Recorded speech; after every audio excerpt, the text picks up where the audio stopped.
Pemirsa, terima kasih Anda masih bersama kami di iNews Siang bersama saya Rosalin Ju. Pemirsa, bencana longsor terjadi di Dusun Suka Asih, Desa Cisalak, Sumedang, Jawa Barat. Longsor dipicu pergerakan tanah usai hujan lebat mengguyur lokasi selama lebih dari 5 jam. Putus aya nama antara Cisalak jeung Marasa itu lewati mantosan we muranan we. Parah. Ya Allah, ya Rabbi. Pergerakan tanah hingga longsor memutus jalan kabupaten di Dusun Suka Asih, Desa Cisalak, Sumedang, Jawa Barat. Longsor diduga terjadi karena tanah di sekitar lokasi tak mampu menahan tingginya debit air usai hujan lebat mengguyur selama lebih dari 5 jam. Pemerintah Kabupaten Sumedang pun menetapkan status tanggap darurat bencana selama 7 hari. Petugas juga melokalisir lokasi dan mengevakuasi warga untuk menghindari longsor susulan. Sedikitnya 100 jiwa dari 20 keluarga mengungsi ke Gor Desa Cisalak. Kita selamatkan nyawa dulu, jiwa dulu yang kemungkinan terdampak. Yang potensi terdampak ini yang rumah di bawah, rumah di atas, di pinggir kiri kanannya kita evakuasi sekarang ke Gor desa, evakuasi. Kemudian yang di atasnya pun kalau hujan besar pokoknya tidak boleh ada yang mendiami rumah. Jadi kita akan terus menginformasikan kondisi cuaca dari BMKG sehingga nanti Bu Kades dengan RT RW, Babinsa, Babinmas memastikan di sekitar yang rawan longsor ini di rumah-rumah yang ada tidak dihuni. Selain itu, pemerintah Kabupaten Sumedang hingga kini masih menunggu hasil kajian Badan Geologi untuk menangani kasus pergerakan tanah di lokasi secara menyeluruh. Dari Sumedang, Jawa Barat, Beben HVA, iNews melaporkan. Iya, pemirsa, kita ke informasi berikutnya. Tekanan darah tinggi dialami warga yang mengungsi akibat rumahnya terdampak longsor di Desa Cisalak, Kabupaten Sumedang, Jawa Barat. Salah seorang warga bahkan tak kuasa menahan tangis lantaran rumah yang baru saja didapat dari program bantuan pemerintah terancam tak bisa ditinggali lagi. Warga terdampak pergerakan tanah di Sumedang, Jawa Barat masih memilih tinggal di posko pengungsian Senin pagi. Pemkab Sumedang juga melakukan pemeriksaan kesehatan para pengungsi dan hasilnya para pengungsi mengalami tekanan darah tinggi. Mereka mengaku masih trauma atas musibah yang membahayakan nyawa tersebut. Sementara salah seorang pengungsi bahkan tak kuat menahan tangis lantaran rumah hasil bantuan dari pemerintah yang belum lama ditinggali justru terancam longsor. Data hari ini dari BPBD Sumedang, ada 61 jiwa yang mengungsi akibat pergerakan tanah di Suka Asih. Dari jumlah tersebut, 2 diantaranya bayi, 3 balita, serta 5 lansia. Gosok lagi Pak, gosok lagi. Yo kan itu Pak, rumah pemberian. Dari pemerintah itu rumah ya pengen punya rumah dikasih sama situ, jadi belum pas pakainya Pak. Ya, saya sedih gitu. Dan pemirsa, untuk mengetahui situasi terkini kita sudah terhubung dengan rekan Beben di Desa Cisalak, Sumedang, Jawa Barat. Baik, selamat siang Beben, bagaimana situasi terkini di sana? Bagaimana situasi warga dan bantuan yang warga sudah terima hingga saat ini?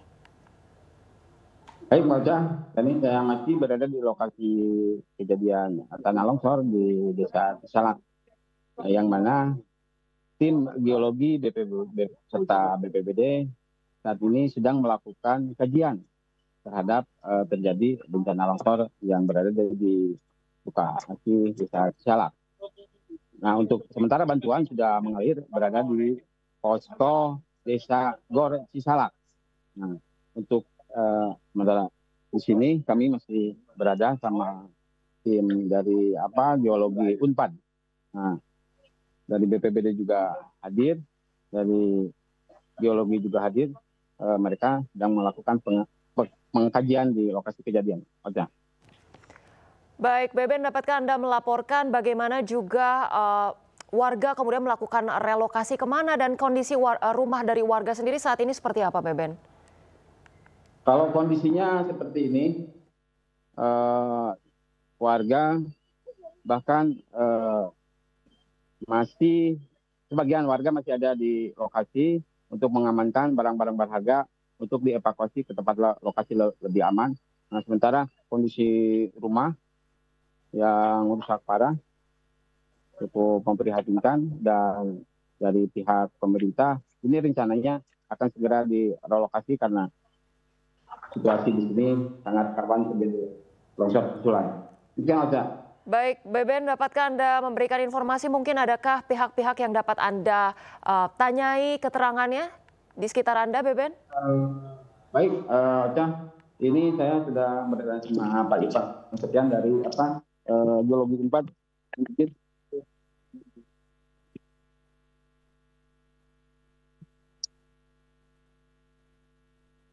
ya, Mbak Ocha, silakan langsung koordinasi aja. Iya.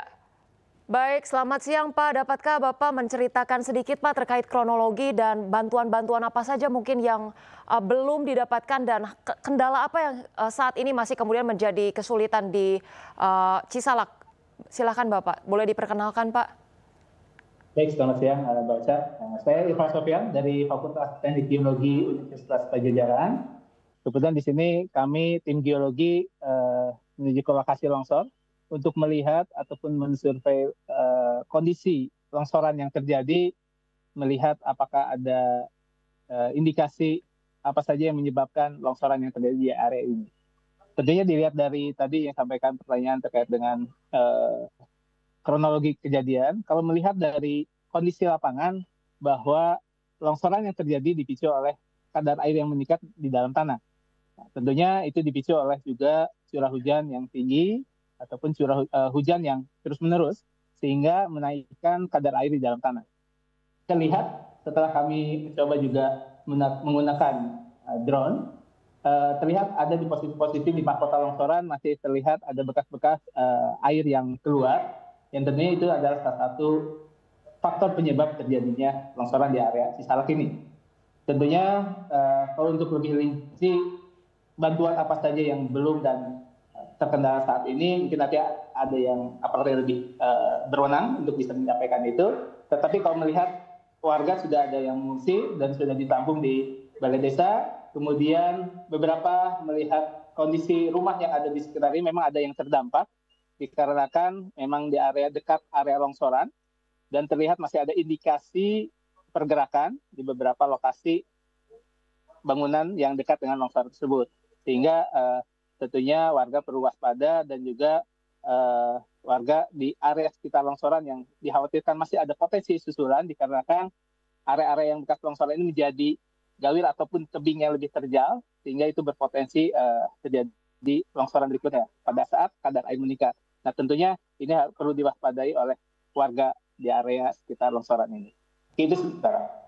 Baik, Pak Irfan, terkait dengan pemerintah Kabupaten Sumedang juga yang menetapkan status tanggap darurat selama 7 hari ke depan. Lantas apa saja yang harus menjadi perhatian dari pemerintah daerah, atau mungkin bantuan-bantuan yang kemudian perlu ditanggapi oleh pemerintah pusat, Pak, menyikapi situasi di Cisalak saat ini? Baik, di dalam rangka 7 hari tanggap darurat tentunya perlu dikaji, perlu diidentifikasi terkait dengan potensi tadi longsorannya, apakah hanya area lokal yang ada ini atau meluas. Nah, ini perlu diidentifikasi terlebih dahulu sehingga bisa kita ketahui yang terdampak seluas mana. Yang berikutnya adalah tentunya bantuan-bantuan yang sesuai dengan kebutuhan warga saat yang area desa yang terdampak. Tentunya itu juga perlu diperhatikan kebutuhan yang dalam waktu 7 hari tersebut, ataupun kalaupun nanti potensi ini dinyatakan sudah aman ataupun masih berpotensi berbahaya, tentunya perlu diperhatikan bagaimana kebutuhan warga yang bisa dipenuhi agar warga pun masih merasa nyaman meskipun kondisi di area masih berbahaya. Tentunya 2 hal tadi, yang pertama mengidentifikasi area luasan terdampak, apakah longsoran ini masih meluas atau hanya terlokasi hanya area yang sekarang. Tentunya ini perlu diidentifikasi lebih lanjut. Dalam waktu yang singkat mungkin ini juga perlu bisa kita identifikasi seberapa jauh area-area yang terdampak sehingga mitigasi bisa berjalan. Jadi potensi yang akan terjadi ataupun setelah terjadi apa yang harus kita lakukan itu tentunya sudah ada SOP yang sesuai SOP yang ada, tentunya bisa kita berlakukan dan tentunya itu sudah mulai dijalankan. Itu mungkin. Baik, terima kasih banyak atas informasi yang sudah dihadirkan Pak Irfan Sofyan, ahli geoteknik Unpad dan juga BBN. Terima kasih banyak. Tetap jaga kesehatan dan semoga proses dari evaluasi dan juga evakuasi ini berjalan dengan lancar dan bantuan juga dapat segera diangsurkan dengan baik. Terima kasih, selamat bertugas kembali.